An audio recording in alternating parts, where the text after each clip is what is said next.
Cheaters never prosper. The story of a cheater donkey and a wise merchant. Once upon a time, a merchant traveled village to village selling heavy bags of salt. He loaded the salt bags on his donkey and began the long journey down dusty roads. One day, they walked past a quiet pond beside the path. At one point they had to cross to the other side of the pond, and while doing so, suddenly splash, the donkey slipped and tumbled into the water. The merchant rushed forward and pulled the soaked donkey back to shore. But the donkey felt secretly pleased with itself. The salt had dissolved in the water, making the load much lighter. The very next day they traveled the same road again. This time the donkey slipped on purpose. Again the salt melted, and the donkey felt proud. Day after day the trick continued. But the merchant grew suspicious. At last, the merchant understood what was happening. The next morning he loaded cotton bales instead of salt. They headed toward the pond once more, just like before.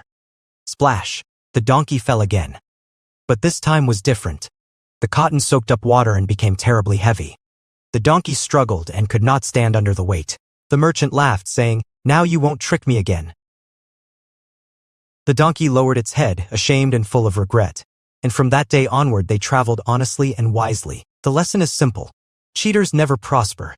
When someone cheats again and again, notice it, and teach a lesson wisely.